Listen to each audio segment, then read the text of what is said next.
अस्सलामुअलैकुम रहमतुल्लाहि वबरकातुहू। मैं उम्मीद करता हूँ आप लोग खैरियत से होंगे। तो आज की जो वीडियो इसमें मैं आपके लिए एक लेटेस्ट अपडेट लेके आया हूँ, ठीक है। बल्कि गुड न्यूज़ लेके आया हूँ। जिन लोगों की अभी तक अपॉइंटमेंट जो है वो रीशेड्यूल नहीं हुई, ये उन लोगों के लिए गुड न्यूज़ है। जो कि जिन्होंने अपनी वाया कॉल अपॉइंटमेंट ली हुई थी, अभी तक उनकी रीशेड्यूल नहीं हुई, ठीक है।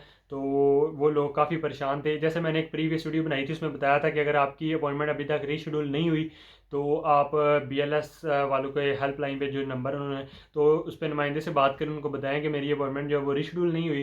तो रीशेड्यूल नहीं हुई तो आप अपना वो आपसे डाटा लेगा, तो आपकी अपॉइंटमेंट जो है वो रीशेड्यूल कर देगा। लेकिन अगर एक हमारे सब्सक्राइबर थे, उनके साथ ऐसा हुआ, ठीक है, कल। तो उन्होंने मेरे साथ इंफॉर्मेशन शेयर की। उन्होंने बताया कि आपने वीडियो में बताया था कि BLS वाले हेल्पलाइन सेंटर से बात करें, उनको बताएं। तो मैंने इस तरह उनको बताया कि मेरी अपॉइंटमेंट जो है वो रीशेड्यूल नहीं हुई। तो उन्होंने मुझसे पूछा मेरा डाटा, मैंने बताया, तो उन्होंने बताया कि आपकी अपॉइंटमेंट जो है वो है ही नहीं, हमारे पास आपका डाटा ही नहीं है। तो उन्होंने फिर मेरे साथ इन्फॉर्मेशन शेयर की। मैंने देखा, मैंने कहा हो सकता है आपकी कोई मिस्टेक होगी होगी आपने जिससे अपॉइंटमेंट ली है उससे पूछे। उन्होंने कहा मैंने खुद कॉल करके उस टाइम अपॉइंटमेंट ली थी। तो मैंने कहा फिर तो ऐसा नहीं हो सकता, कोई भी मसला फेक का। तो ये है कि डाटा होना चाहिए था, तो ये BLS वालों से कोई मिस्टेक होगी होगी। तो ये है कि कल की उनकी अपॉइंटमेंट्स थी, तो वो चले गए BLS सेंटर में, ठीक है। तो वहाँ पे उन्होंने जो है वो उनके डॉक्यूमेंट लीगलाइजेशन के लिए जमा नहीं किए। उन्होंने कहा हमारे पास जो है वो डाटा ही नहीं है आपका। मैं अब सबसे पहले आपको दिखाता हूँ, ये आप देख सकते हैं स्क्रीनशॉट, ठीक है। ये आप देख सकते हैं, उन्होंने कल भी मुझसे बात की। उन्होंने कहा अपॉइंटमेंट है, मैंने कहा कुछ चलेंगे, आप कोई हाल नहीं अगर रीशेड्यूल की नहीं आई तो। उन्होंने आज मुझे कल मुझे मैसेज किया, अस्सलाम वालेकुम भाई जैन भाई, मेरी फ़ाइल जमा हो, मैं फ़ाइल जमा करवाया हूँ, BLS वालों ने नहीं मान रहा था, BLS वाला, ठीक है। कहता आपकी अपॉइंटमेंट नहीं है, हमारे पास डाटा नहीं है आपका।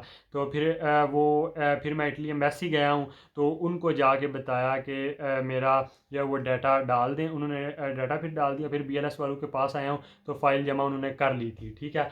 तो ये है कि अगर आपकी अपॉइंटमेंट जो है वो रिशेड्यूल नहीं होती, ठीक है, तो ऐसी कोई ज़्यादा टेंशन वाली बात नहीं है। लेकिन ये एक टेंशन वाली तो बात है, लेकिन कोई ज़्यादा परेशानी वाली बात नहीं है। कोई ना कोई हल जो है वो निकल आता है, निकल आया है। ये आप देख सकते हैं कि अगर आपकी अपॉइंटमेंट जो है वो रिशेड्यूल नहीं हुई, ठीक है, तो BLS में जाने का कोई फ़ायदा नहीं है।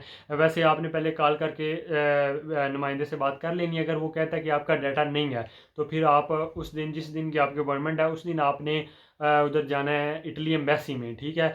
तो उधर आप जाएंगे, उनको दिखाएंगे, वो आपकी अपॉइंटमेंट देखेंगे कि ये अपॉइंटमेंट है, ओरिजिनल है, जेन्युइन है, उनके पास डाटा होगा। लेकिन BLS वालों के पास ये डाटा नहीं गया। तो वो देखेंगे कि ये हमारी ही मिस्टेक है, कोई ना कोई हम डाटा नहीं भेज सके। तो फिर वो उसी टाइम फ़ौरन BLS वालों को डाटा भेज देंगे। तो आप जब फिर बाद में BLS वालों के पास आएंगे, तो वो है चाहे वीज़ा सबमिशन है, चाहे लीगलाइजेशन की है, वो आपका जो है वीज़ा सबमिशन कर लेंगे। अगर लीगलाइजेशन के डॉक्यूमेंट लीगलाइजेशन के लिए जमा कर लेंगे, क्योंकि अगर एम्बेसी जो है वो डाटा भेज देगी, तो फिर BLS वाले आपको मना नहीं कर सकते, ठीक है। तो ये थी हमारी जो है आज की अपडेट, लेटेस्ट अपडेट। तो ये है कि अगर आपकी अपॉइंटमेंट अभी तक रीशेड्यूल नहीं हुई, तो आप BLS वालों कॉल करें, BLS वालों को, नुमाइंदे से बात करें, उनको बताएं। अगर वो कहता है कि डाटा नहीं है, नहीं हमारे पास नहीं है, तो फिर आप जब जिस दिन की आपकी अपॉइंटमेंट है, उस दिन आप इटली एम्बेसी जाएँ और उधर से उनको बताएं। वो डाटा जब भेज देंगे, या आपको एक लेटर लिख दें, हो सकता है कि आप जब आप इधर BLS में आए तो BLS जो है आपका सबमिशन कर लें, ठीक हो गया। तो ये थी हमारी आज की लेटेस्ट अपडेट। और भी इंशाल्लाह जैसे ही कोई ना कोई अपॉइंटमेंट्स के हवाले से लेटेस्ट अपडेट आएंगी, मैं इंशाल्लाह आपके साथ शेयर करूंगा। तो अगर आप हमारे चैनल पर नए हैं, तो हमारे चैनल को सब्सक्राइब कर लें, ताकि मेरी आने वाली अपडेट आप तक बआसानी पहुंच सके। और किसी किस्म की आपको कंसल्टेंसी चाहिए हो, फाइल वेरिफिकेशन, डॉक्यूमेंट्स की चेकिंग, फॉर्म फिलिंग, तो आप मुझसे कॉन्टैक्ट कर सकते हैं। नीचे डिस्क्रिप्शन में भी मेरा नंबर दिया हुआ है, और स्क्रीन पर भी आपको मेरा नंबर शो हो रहा होगा, मुझसे कॉन्टैक्ट कर सकते हैं। शुक्रिया, अल्लाह हाफिज़।